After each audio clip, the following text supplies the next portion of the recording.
What's up everybody, my name is Zach Pasquarello, and in this video I'm going to talk about the best sales techniques for your online business. I've had an online bookkeeping business for the past 3 years, and I'm going to share with you all of the tips and tricks and the secrets that I have developed over the past 3 years to grow my online bookkeeping business. These sales techniques that I've used over the past 3 years have allowed me to work with over 100 bookkeeping clients. I have had a successful business consistently making over 6 figures every single year, and if you want to start a bookkeeping business, or if you're looking to grow your bookkeeping business and you want to schedule a one-on-one consultation with me, there's a link in the description below. I would love to work with you. Okay, let's not waste any time. Let's jump right into it. I'm going to talk about 3 things. First, I'm going to talk about how to find clients. Then I'm going to talk about what to do when you find those clients. And then third, I'm going to talk about what to do after you talk to those prospective clients. So sales, in my opinion, is a 3-step process. You got to find people to talk to, you got to talk to them, and then after you talk to them, you got to follow up with them. Okay, first, let's talk about how do you find clients. So for me, like I said, I have an online bookkeeping business. So a lot of the sales I do is business to business. I'm not working with regular customers. I'm working with other businesses. So I'm not working with your average person. I'm working with specifically other businesses, more specifically small businesses. So you have a couple options when you're trying to find clients. You can hop in your car and you can drive around from store to store, location to location. In my opinion, that's the worst technique because sales is a numbers game. And if you drive around from location to location, it's going to take a long time.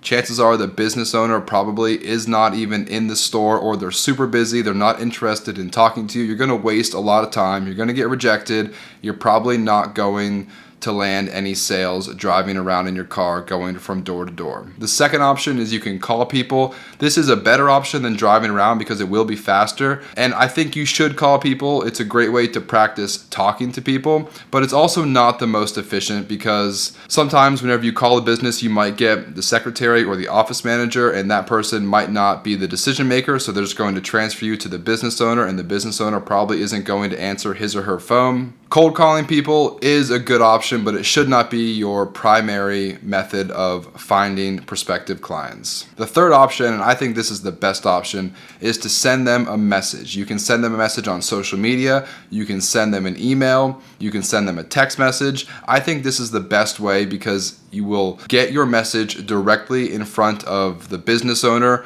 You can send out messages very quickly. You can mass send out messages. Like if you have a list of email addresses that you've collected through a sales funnel, then you can send out emails in mass. You can send out messages anytime throughout the day, anytime throughout the night. Like I said, sales is a numbers game. So you just want to send your message to as many businesses as possible in hopes that 1 or 2 of them will accept your offer and set up a call with you. Now, I'm not going to talk about in detail how to find clients to message, but a great place to start would be Google. Just do a quick search. If you want to work with real estate agents or electricians or restaurants, you can do a quick Google search and you can find local businesses in your area, or you can hop on Facebook, Instagram, LinkedIn, and you can find businesses on social media. You can send them a message directly, or oftentimes a lot of Facebook pages actually have their business email address directly on their social media website. So find their email address,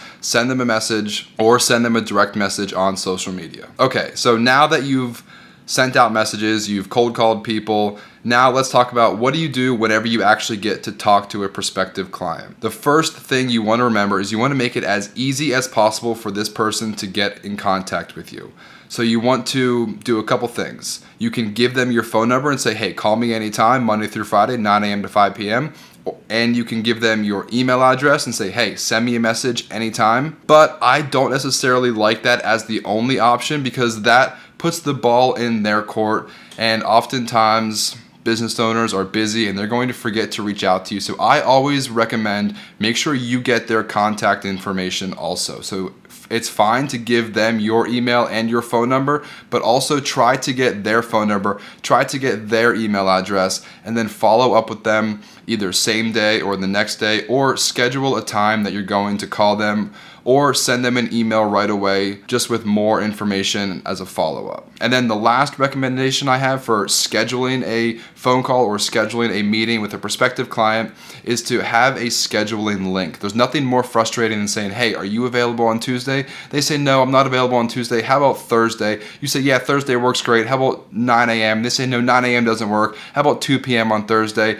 That's so frustrating. Going back and forth trying to schedule a meeting. So you can use like Squarespace or Calendly or literally any software out there. You can get a scheduling app. Then you can have a link, and all you do is send the link to the prospective client and say, hey, here's my calendar. Schedule a meeting anytime. I have a free 15-minute consultation link that I send to all of my prospective clients. And with that link, they can schedule a meeting. It gets put on my calendar. It's free, 15 minutes. I get their email. I get their phone number. It's on my calendar. And then I can call them, and then we can talk about their business and hopefully work together. Okay, so now that you've had the meeting scheduled, you're about to talk to them, you need to remember a couple things. This is a sales call, and business owners love to talk about their business. So let them do the talking. Open up the conversation with, hey, this is Zach Pasquarello. Is now still a good time to talk? Perfect. Okay, so what do you have going on? That's it. Super simple introduction. Open the floor for them to talk to you, because I promise you they're going to have a lot to talk about. They want to talk about their business. They want to talk about their problems. And this gives you an opportunity to take notes. So just open up with, have them explain to you what's going on. Tell me a little bit about your business. So now that they've explained their business, they've explained their problems, chances are for a bookkeeping business consultation, chances are they don't have enough time to do their bookkeeping, or they don't want to do their bookkeeping. And this is perfect. You can explain to them, that's great, because that's all I do. I do bookkeeping, so I can solve that problem for you. I can do all of your bookkeeping for you. I handle everything so you can focus on your business. And then I reassure the prospective client, and I say, I do 3 things. I categorize your transactions. I reconcile your accounts to make sure everything penny for penny matches, everything is accurate, there are no mistakes. And then third, I'll generate your financial statements. I'll send you your profit and loss on a monthly basis on the first 10 days of every month. That way you can know exactly how much your business made and exactly how much your business spent. And that way at the end of the year, you are completely ready to file your taxes with my bookkeeping services. Everything is done and finalized, financial statements, good to go. You can hand them to your CPA and you can file your taxes, and you don't have to worry about anything. Okay, now the third step, what do you do after you talk to a prospective client? You need to send them a follow-up email as soon as you're done talking with them, because you need 2 things. First, you need to be invited to their QuickBooks account. And second of all, you need their bank statements. And you need this because you need to give them a quote. You need to see the size and complexity of their business. And the best way to do that, first of all, just log into their QuickBooks, see how many transactions they have, see how many bank accounts they have, credit card accounts, assets, liabilities. You can see all of that in their QuickBooks. And then you need their bank statements because there might be information that's missing from their QuickBooks account. So get all of their checking accounts, all of their credit card statements, get all of their statements, and then look through the statements and then give them a quote for monthly bookkeeping, or give them an hourly quote. Maybe you charge $50 an hour, maybe you charge $70 an hour. Give them a quote for how much money it's going to cost to do their monthly bookkeeping, and or how much time it's going to take to do their monthly bookkeeping. Another reason why you want their bank statements is because you're going to need them when you do their bookkeeping anyway. So it's just nice to get that out of the way in the beginning. And this is also a test. So keep in mind, whenever you're selling to your customers, it's just as much them looking for you as it is you are reviewing them, you are grading them, you are testing them. So sales is a lot about finding the right client. Not everybody is going to be a good fit for you. You need to look for 2 things. Whenever you're talking to a prospective client, whenever you're trying to gather information, whenever you're trying to work with them after the sales call, you need to focus and look at 2 things. First, how organized are they? Because bookkeeping is really all about organization. So if they have their bank statements all over the place, if they're not able to get you loan documents or any other receipts that you might need to do their bookkeeping, if they are extremely unorganized, that might be a red flag. You might be able to help them, but they might be so unorganized that it'll actually make it more difficult for you to do your job. So if they are literally unable to get you their bank statements, maybe it's not a good fit. Maybe you can't work with that person or that business. The next thing is communication. If you send them a follow-up email the next day and then they don't get back to you for 2 weeks, or they struggle to respond to your emails, or they never answer their phone, if they are bad at communicating, that's another red flag in the sales process that you can identify that maybe this client, this prospective client, is not a good fit for you. If they're unorganized and if you can't communicate with them effectively, it's going to be a bad business relationship. So maybe don't even get started. Maybe end it